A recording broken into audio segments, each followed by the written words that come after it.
Welcome to Commercial Real Estate Now. I'm your host, Carly Iacono.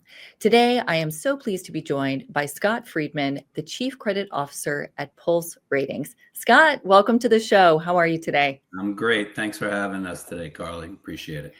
My pleasure. Glad you could join. Today, we are taking a deep look at the current wave of retail bankruptcies. We're going to unpack what companies have been filing and why, what landlords are doing in response, and a few things that we should all be watching over the next 12 to 18 months. So, a very important episode for all of our investor clients.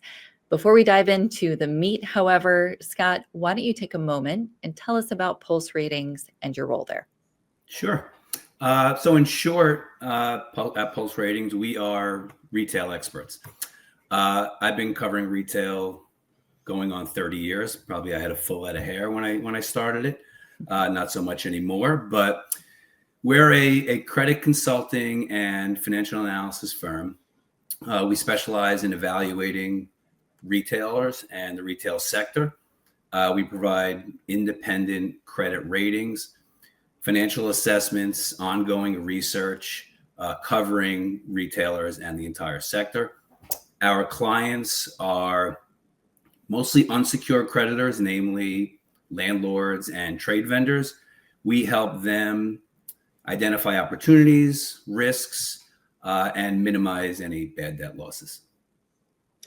Very important part of the team in that case, right? Yeah. Because I feel like the name of the game right now is assessing risk and then applying the return that makes sense for the risk profile of an investment. And it's not always easy. So Yeah. I think your information is quite timely.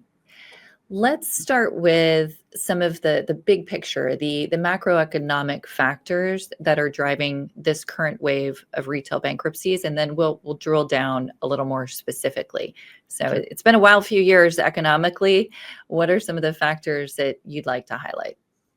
Yeah, I mean, I think there's, this wave of retail insolvencies has been, I think, a variety of factors. And like you said, I think macro is the primary one, right? The just macro pressures, the impact on consumer spending, which, I think has been disproportionately impacting retailers whose core customer base are at the lower income threshold. That's certainly been a contributing factor. I think we had years of kicking the can down the road, so to speak. Access to money, layering in additional debt, secured debt, swapping unsecured debt into secured, liability management, all these steps that kind of kick the can down the road, but eventually the music stops. And that's what we've seen recently. We've also seen increased interest from private equity. That within that brings additional risks in terms of levering up a balance sheet and the capital structure. I could jump in real quick there. I think Yeah.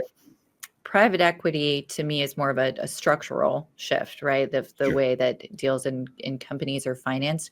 Going back to the economic factors really quick before we move on, do you think this is inflation driven, interest rate driven, just the health of the consumer being pushed? I mean, I guess you could say, D, all of the above, but is there one factor, I guess, in policy that you think is straining retailers more than others? No, I really do think it's kind of all of the above. And to the point I made earlier too, when you look at the consumer and those at the lower income, right? For all the positives that you see economically, and whether it's from the financial markets or elsewhere, a lot of those benefits don't make their way down to the lower income consumer. And so a lot of the retailers that are relying on that consumer have really been adversely impacted. And then when you add in tariffs and inflation and all these other factors, it really comes home to roost and hurts them. Yeah, it's really two sides of the spectrum, right? They have margin pressure from an increased cost of goods sold and tariffs, and then they have a consumer that's stretched, the value conscious consumer on the, I guess, lower end of the income spectrum that's been squeezed, and so they're not putting as much money out either. So I could see that being a twofold punch there. Yeah, if the majority of your paycheck is going to put food on the table and heat your home, Right. there's not a lot left to spend elsewhere. Right.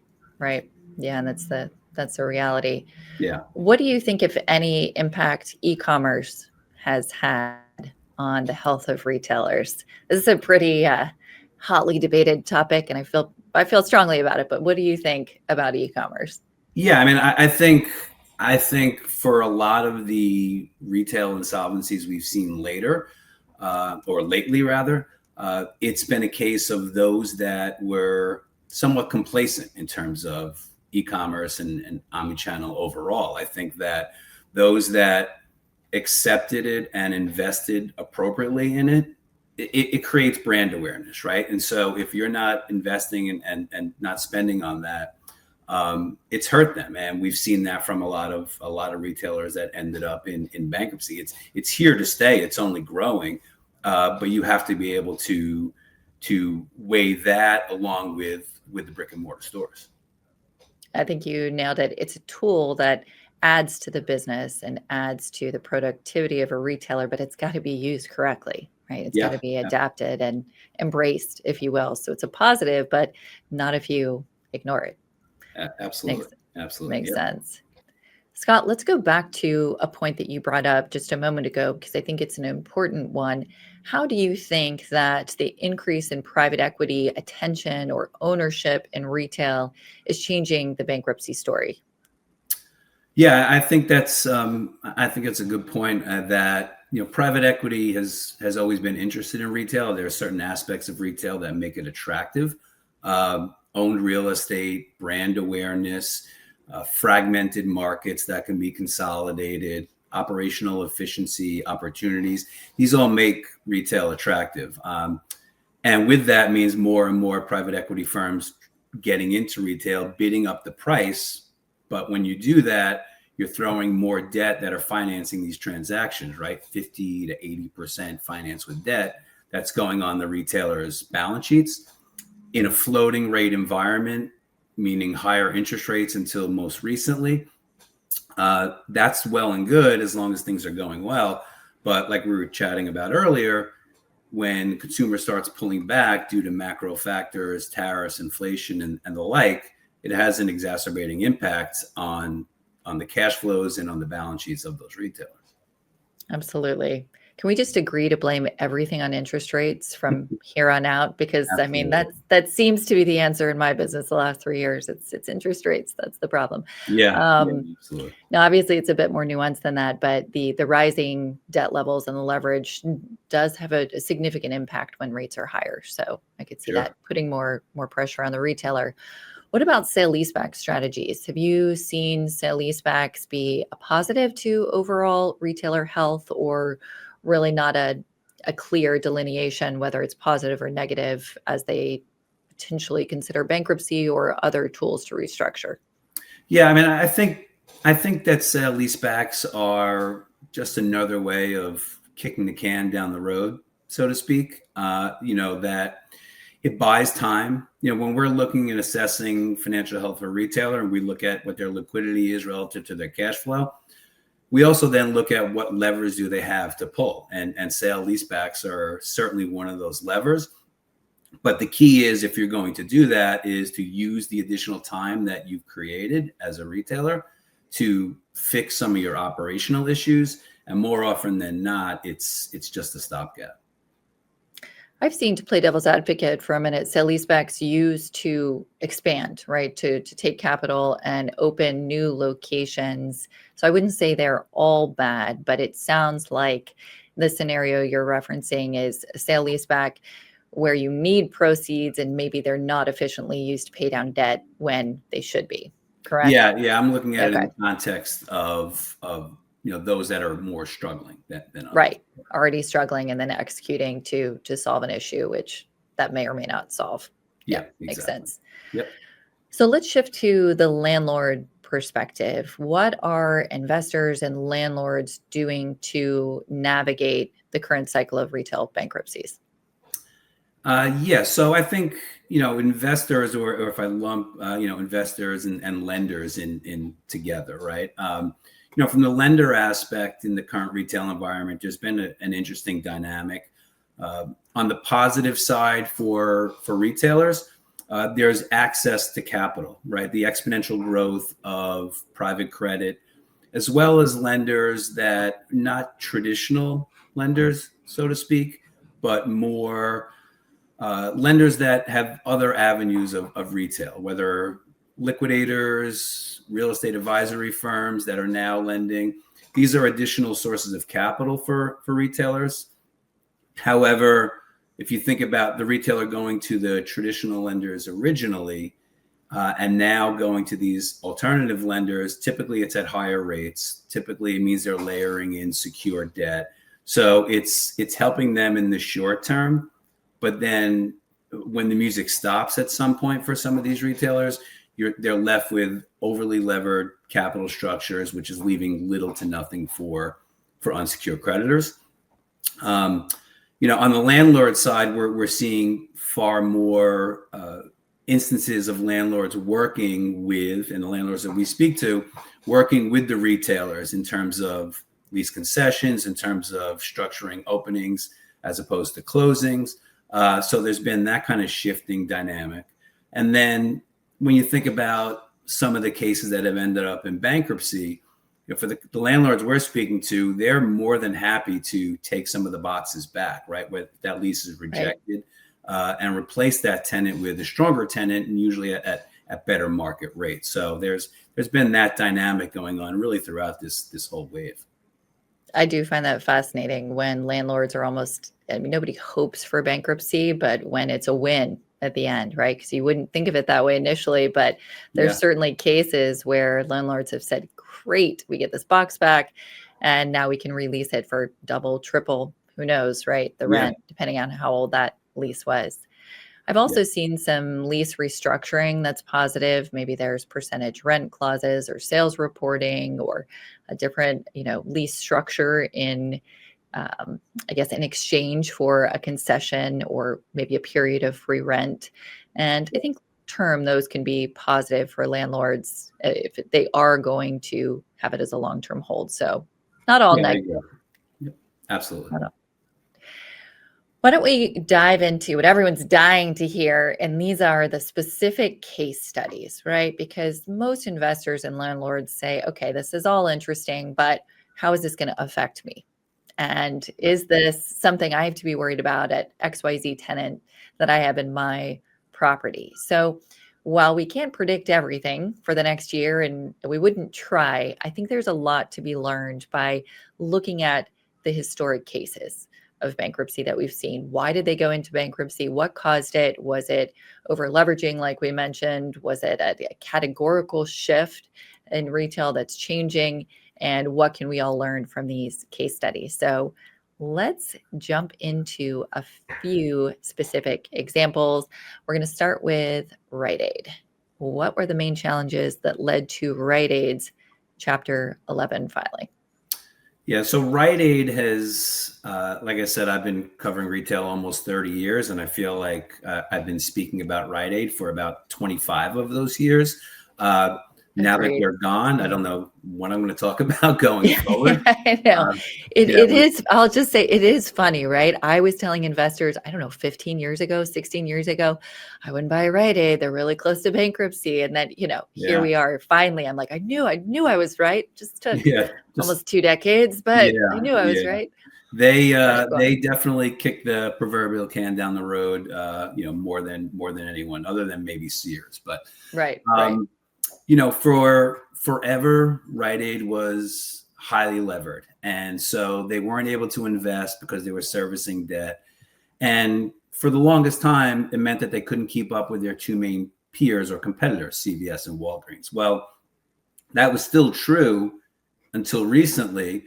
But then what we've also seen over the last decade or so is increased competition from other sources, right? You don't have to go to a CVS or Walgreens to get a prescription anymore. You can go to Kroger or Albertsons or BJ's or Costco or online or Amazon, right? So competition from everywhere exacerbated their problems.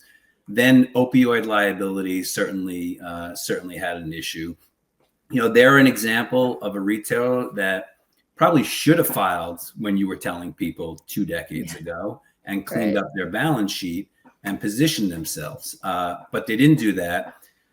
They ended up filing, and they're an example of, and there's, I think, a few that we'll touch on today, of what became Chapter 22s, right? They filed, they confirmed the plan, although they kind of limped across the finish line to get the plan confirmed.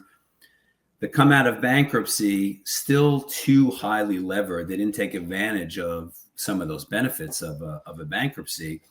And they relied on, and they also didn't close enough locations in bankruptcy, but they then relied on the support of their trade vendors. And trade vendors, and we deal with a lot of trade vendors, they've become increasingly sophisticated. So the old days of retailer coming out of bankruptcy and expecting the trade to open up terms and extend terms, there's a cash flow, working capital benefit to doing that. Well, trade vendors looked at Rite Aid and said, we got stuck in this bankruptcy. We got essentially a zero recovery on our claim, on the unsecured piece of our claim. We don't think you really fixed the problem. So we don't want to extend terms to you going forward, and justifiably so. And Rite Aid actually, in their second bankruptcy, noted that the lack of trade support was a key reason they ended up filing again. And I think that's always interesting. You look at the first day affidavit for some of these bankruptcies, and they always blame the trade vendors, and they never kind of take responsibility for their own missteps or their own actions. Do you think that is the cause of just the limited inventory that they had after they came out of that first filing? I remember this being a real issue for months, maybe even a year, that stores were half stocked. We would do site tours and they were basically empty. So is that because the trades were pushing back in the way that you said and not extending terms at that point?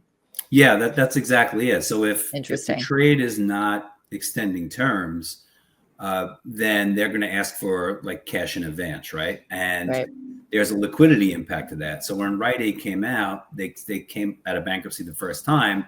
They were still highly levered, and they didn't give themselves enough liquidity to continue to pay cash in advance for their inventory. Right. I feel like they also had a bit of an identity crisis after that first bankruptcy. They rebranded, they had a new logo, and they became the, health and wellness provider. There was a big focus on beauty and vitamins. And I think they lost that core service of being a, easy prescription location, all the necessities. It just, they kind of tried to go in a different direction that didn't really work for a reinvention. So that from the outside, I think that led to the decline as well. Yeah. And I think, that rebranding like that takes time, right? And to change, they didn't have time. Perceptions. They didn't have time.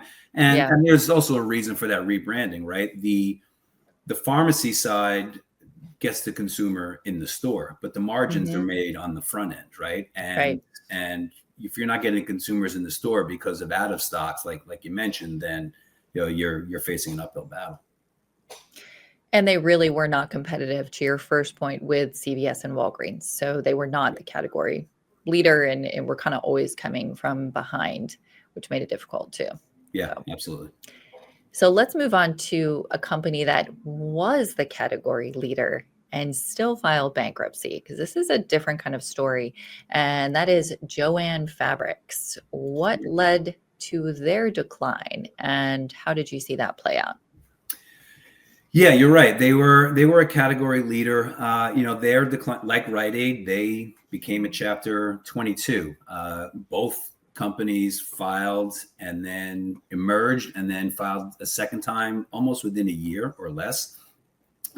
Their first Chapter 11 filing really had to do with a highly levered capital structure. And despite being a category leader, when the consumer started pulling back because they're selling discretionary goods, as the consumer started pulling back and they have all this debt to service, it led to their ultimate Chapter 11 filing. But what they did was they did a prepackaged Chapter 11. So very quick trip through the bankruptcy court.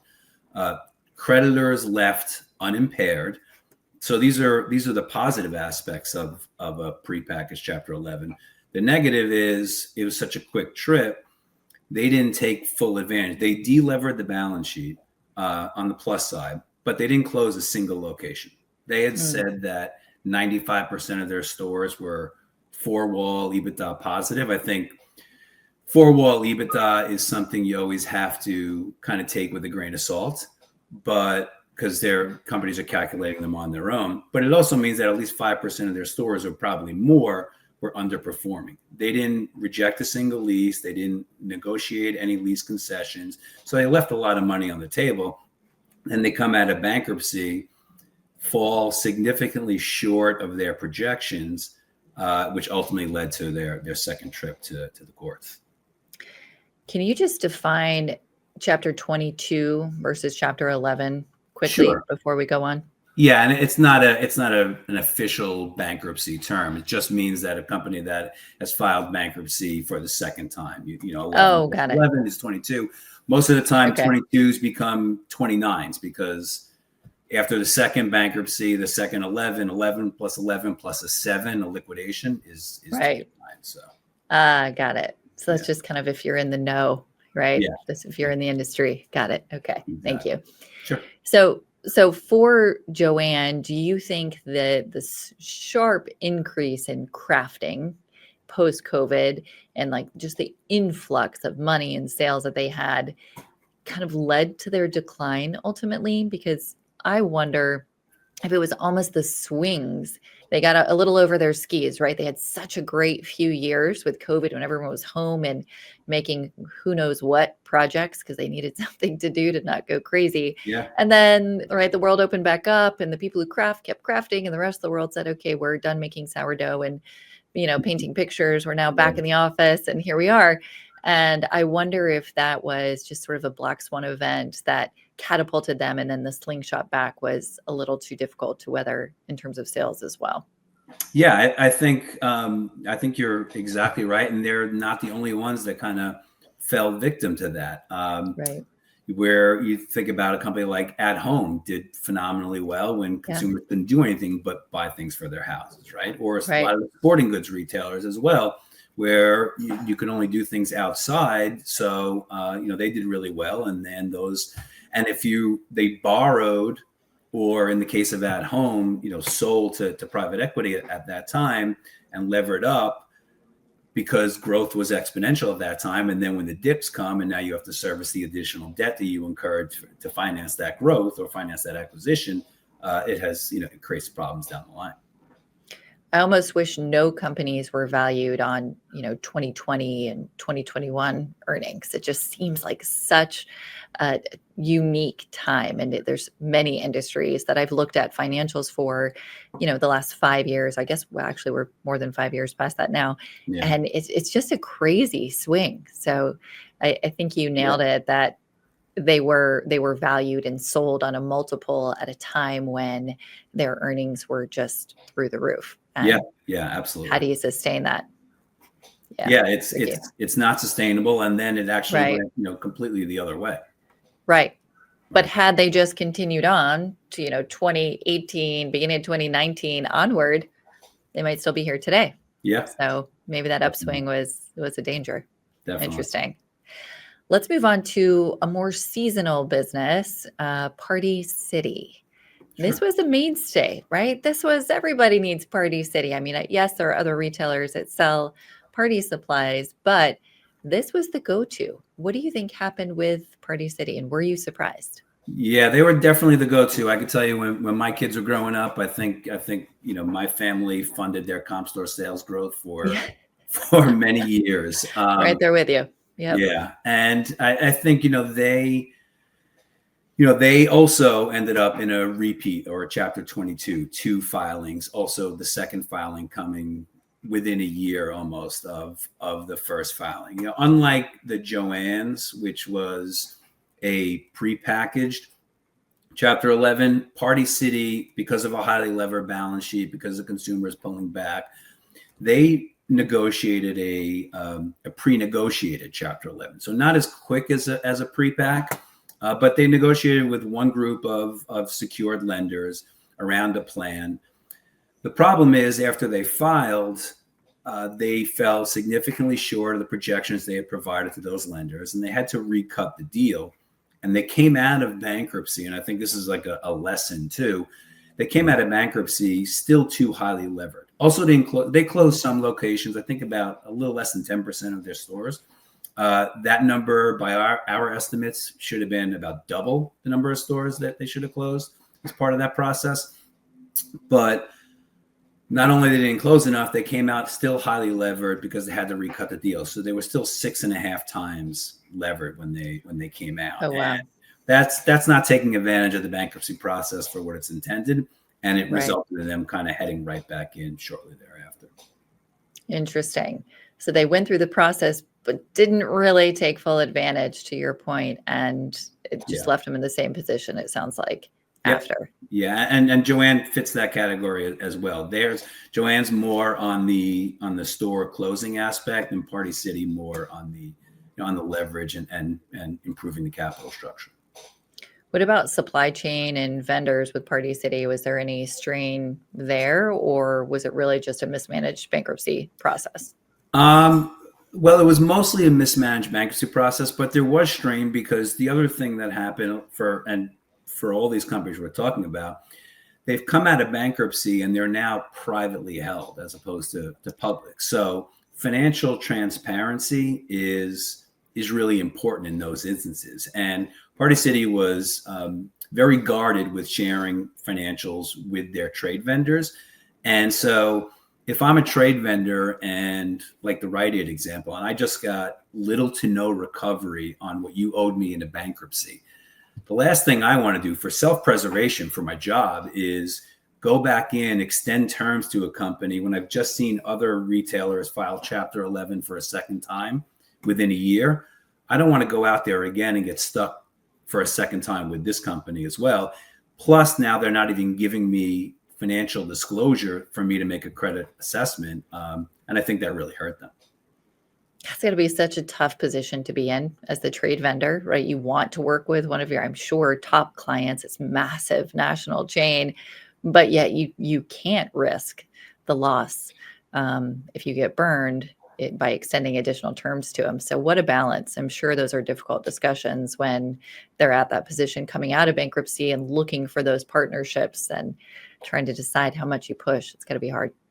Yeah, it's hard, and that those trade creditors, it's a thankless job for them, and so it's completely understandable. Like, they want their organizations, they want the sales for their organization. Like you said, it's a key partner, Right. But a sale doesn't do any good to your organization if you don't actually get paid on it, right? No, it can be devastating. Yeah, Absolutely. And then lead to, I'm sure, financial issues and a ripple effect if it's one of the biggest clients. So yeah, you can see that being very difficult. All right, let's move on to a different category, different example, and that is big lots. And there's a much more significant real estate piece here. Talk to me about what you think big lots did right, what they did wrong, and how they ended up where they are. Sure. So I think, the other examples we've been speaking about so far were largely balance sheet related, capital structure, or too highly levered. Big lots, while certainly fits that category, I think their demise had more to do with operational missteps. I think some of those missteps were beyond their control, but some of them I think were of their own doing. And so what I mean by that is, in their efforts to grow, I think they kind of got out over their skis a little bit. They went into markets that were kind of outside their core demographic. And then they also increased their emphasis on furniture. And like, they did real well, to your points earlier, during COVID, right? During the early days of the pandemic, they did real well. But then they increased their emphasis on furniture at a time where inflation was starting to tick up. And so furniture is a big ticket item, right? And So you're increasing that emphasis on big ticket item when the consumers' wallets are being strained. You're not going to get the sales that you're hoping in that situation. And then through no fault of their own, their largest furniture supplier went out of business. So they were stuck with significant out of stocks, which impacted them for years. Those out of stocks. So even if the consumer is going to go in and buy that big ticket item, now they go in, the item's not there, and they're not going to pick up anything else in the store because the primary reason they went in, it's not there. So I think that really hurt them, along with kind of going into those markets that are kind of outside of their core demographic. And that only happens once, maybe twice, right? If you are going in to purchase a specific item and you can't purchase it, and you've now made the effort to physically go there and try to buy it, that's not going to keep happening. So I could see where that would really degrade their business over time if they couldn't produce the product the consumers were there seeking. That's a tough position to be in. Absolutely. And then the real estate piece, I mean, this is something we talk about all the time, being in retail real estate, that the locations matter, and you don't want a retailer to expand too fast and get outside of their core competency or core markets. So it is a balance between smart growth, right, and speed to market while not overextending. And it's a tricky balance to hit right. Absolutely. Yeah. Let's move on to at home. Now, you already touched on this one. Was there anything with sort of store growth or demand kind of tied to the Big Lots real estate piece that you wanted to highlight on at home? Yeah. And so, they fit the category of, like you were referencing earlier, did really well early days of the pandemic, used that growth to create a feeding frenzy in terms of selling out to private equity, and sold at a extremely high multiple. They went from, as a result of that, though, a company that was levered 3 times to a company that ultimately, before they filed bankruptcy, was levered 22 times. Oh my goodness. They threw debt onto the balance sheet. Wow. Now you have to service that debt. And then inflation started rising, consumers started pulling back. So now you have the debt to service, and you're not generating the revenues that you need to service that debt. The good news, I think, for at home, because I feel like I've been a little too doom and gloom, which I've been accused of in the past. What I do for a living, but it's your job. Yeah, exactly. The good news for them is, I mentioned all these examples of repeat Chapter 11. So At Home just came out of bankruptcy. They use the bankruptcy process for what it's intended. They closed 31 underperforming locations. They de-levered the balance sheet. They're levered under 3 times now.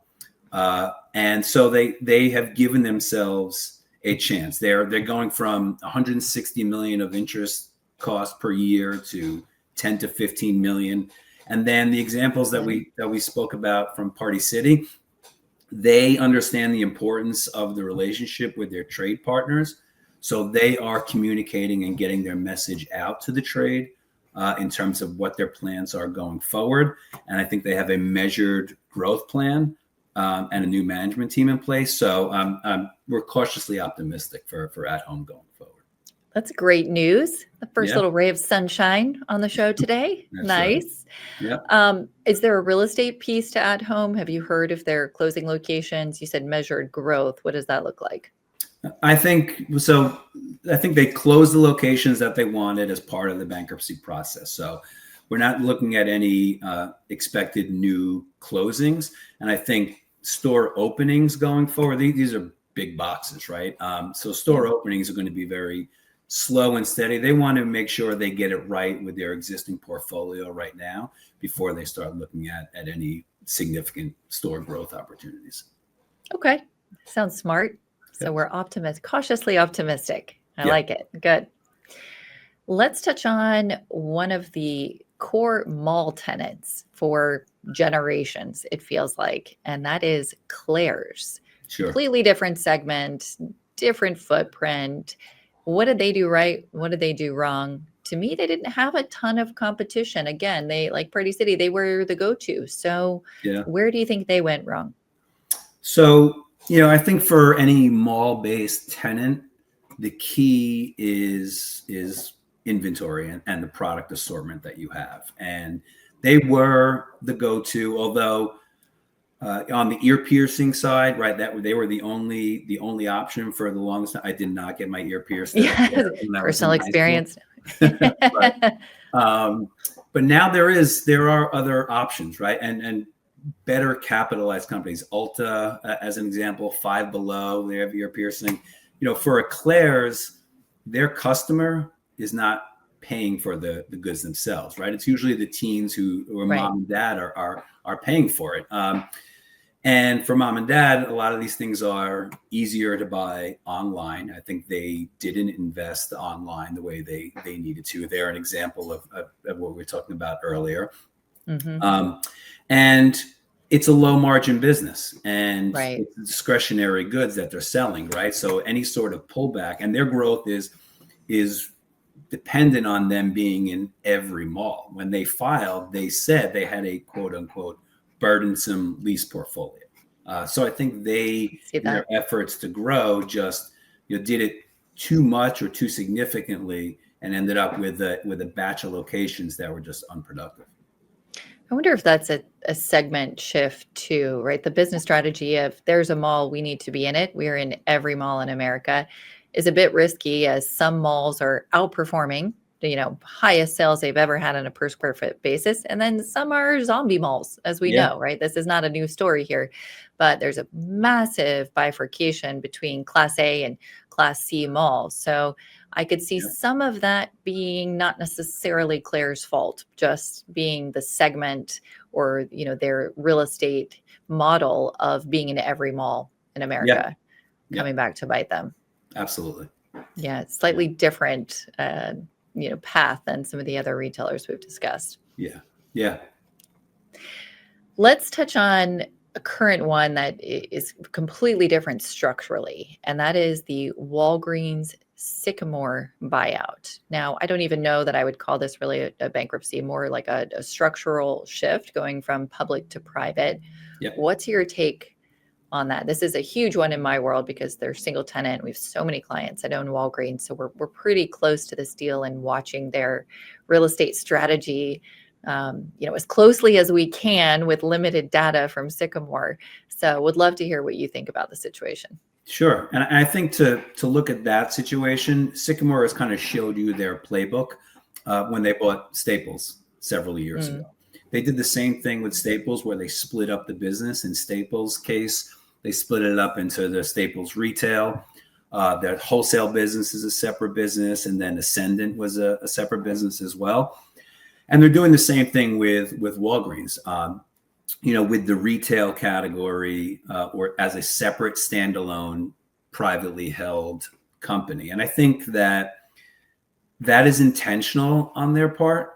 I think they're doing it. It's almost as a hedge, so that if one aspect of the business is not doing well, it doesn't mean it takes down the whole business. And I think the good news from the retail side of the business is, and they did this with Staples as well, they're not layering in a lot of debt on the retail side. Their view with Staples and their view with Walgreens is they can generate positive free cash flow. Retail doesn't require massive capital investment. So they can generate positive free cash flow from that retail business as long as they don't saddle it with too much interest cost and debt.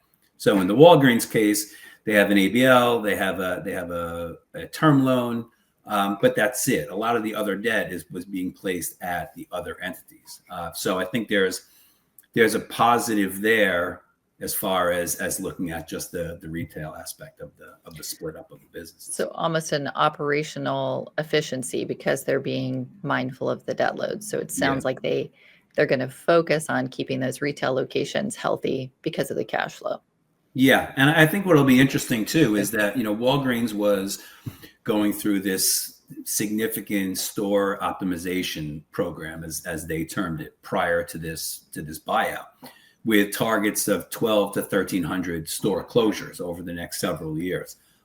So it'll be interesting to see if with new management and under the ownership of Sycamore, if they continue that trend going forward. Or if they pull back, or if they prioritize underperforming locations with long leases and do buyouts, or do they focus on the short-term leases because there's less cost to close, even if it's a better store? So there's a lot of ways they could go. And I think that's what we're all hoping for clarity on soon. Yeah. And I think, look, they are positioned now. We spoke about Rite Aid earlier, right? That's one less competitor. Competition in that sector has intensified as we talked about, but now one of those big competitors is gone, and so that should be beneficial for a Walgreens and a CVS going forward. I agree. Yeah. Good. I like the good news. Let's touch on casual dining. Sure. There's been a lot of, Red Lobster. There's a lot of different examples here. What's your take on casual dining overall, and any examples you'd like to call out? Yeah. I think casual dining they're kind of stuck in the middle. And so what I mean by that is, if you go kind of down market and look at quick service and quick service, the offerings from different quick service have elevated so much in recent years, right? So many different options for the consumer, higher end, whether it's a Cava or a Sweet Green or somebody like that. You just listed my two favorites right there, right off the rip. I know, mine too. That's why I mentioned them. Yeah. So they're losing some consumers to the expanded quick service options. And then you add in, we've been talking about inflation. We want to blame it on everything, right? So food away from home inflation has outpaced food in home inflation. So it costs so much more for that family of four to go to a casual dining place like a Red Lobster, like a TGI Fridays, right? Even this morning, not a bankruptcy, but reports this morning that PF Chang's private equity ownership had to put additional liquidity into the company in the most recent quarter. So it costs so much more for that family to go eat at a casual dining. So some are deciding, all right, we're not going to do that. We're going to eat at home, or we're going to go to the quick service because they have a good option. Those that can afford to do it say, well, why am I paying this much to go to a TGI Fridays? I could spend a little bit more and go to a higher end restaurant. So they kind of find themselves stuck in the middle. So what they have to do is have a compelling menu offering, compelling options, a reason to get that family of four to go out to on a dinner on a Friday night. That's such a good point, right? If they're not going just value, because maybe they can't with increasing labor costs, increasing food costs, inflation, like their margins are tight, but their consumer is stretched too. So do they find a way to offer a value menu and try to lure in consumers that way, which could compress margins even more? Or do they find a unique angle to pull the consumers that aren't as pinched in where they have so many other options? It really is a tough middle ground, to your point.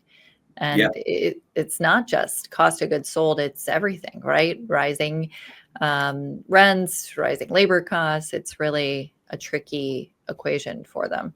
Yeah, absolutely. Do we think anything is going to shift in that segment in the next 12 months to 18 months? Do you see any bright stars or any companies that have really figured it out that are kind of solving this puzzle well? Well, I think, unlike a lot of the examples we've been talking about where retailers, brick and mortar retailers that have gone into bankruptcy, filed the second time, and now have liquidated, like Party City, Rite Aid, Joann's that we spoke about. When it comes to dining, most of the time there are repeat. There's no value in liquidating the business because you don't have massive inventory that could be liquidated. There's not a lot of assets there. So when these companies end up in a bankruptcy, they inevitably emerge with a new owner who's been willing to put in $1 of additional equity to take over the business.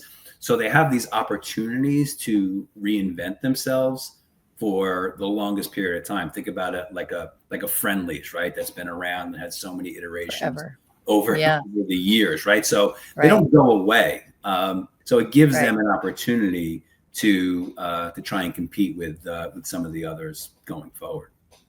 That's a great perspective. I'm glad you brought it up. The reinvention, right? Yeah. These restaurants do shift, their menus shift, the branding shifts, the feel when you're there. Like they have all of the basics. They just Yeah. need to tweak this, and they can be a bit more nimble in that way. So Yeah. interesting. Okay, good.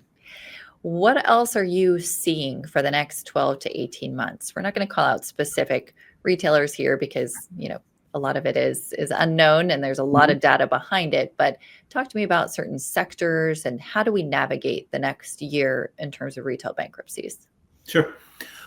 So, when we look at companies, we assign ratings. I mentioned at the beginning, and ratings that we assign to retailers they're like your child's report cards, right? They're A's to F's, right? A's and B's are great. C's okay. Once you start getting to D's, E's, and F's, that's where you start to really get concerned. That's where it becomes problematic. And so, shameless plug. If anyone goes to Pulse Ratings and looks at our universe of coverage and you see those ratings, you can see those names that fall in that D, E, and F category.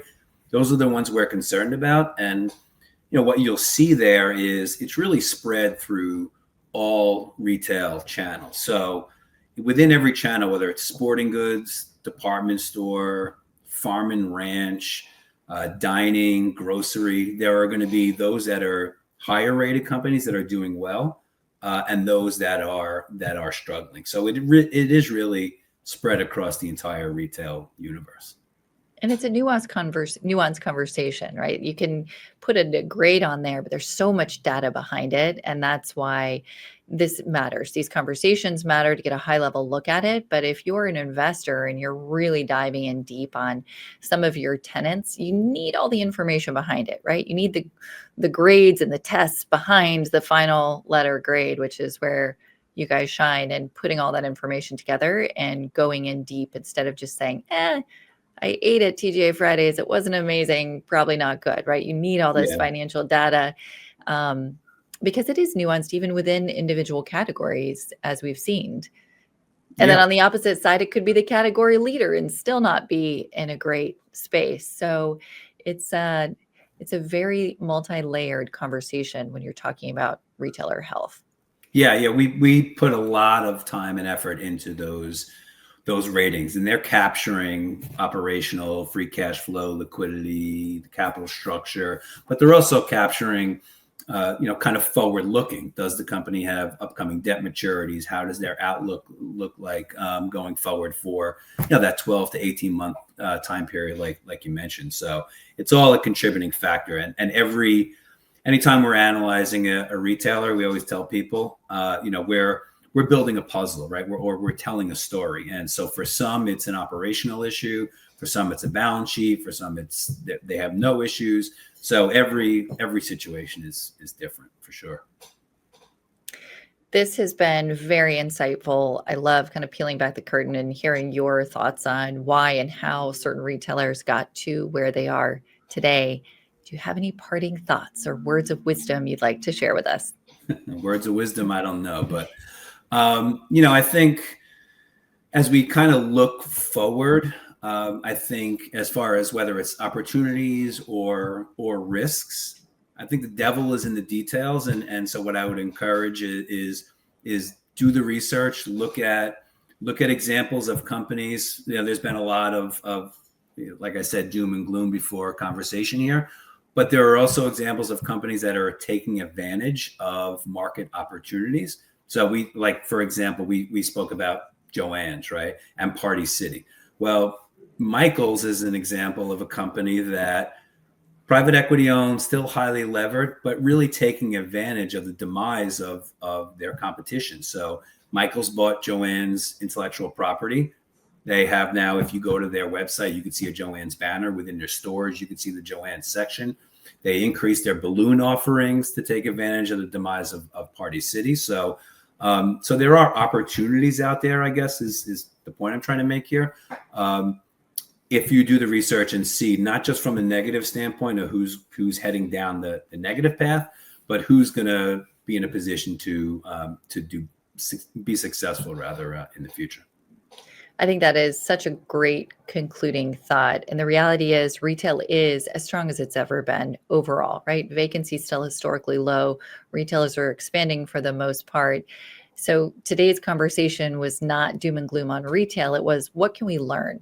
What can Right. we kind of look at the details and say, okay, how do we position ourselves as landlords and investors moving forward as we more deeply understand the retail landscape and what went well and what went wrong, and keep growing in our knowledge base. So overall, very positive, and I love that you brought it back to that. Great job. Right. For sure. Scott, thanks so much for joining us. This has been a very interesting episode, and we truly appreciate your time today. Yeah. Thank you so much, Carly. To everyone listening, that was this episode of Commercial Real Estate Now. Thanks for tuning in, and we look forward to seeing you again very soon. Have a great day, everyone.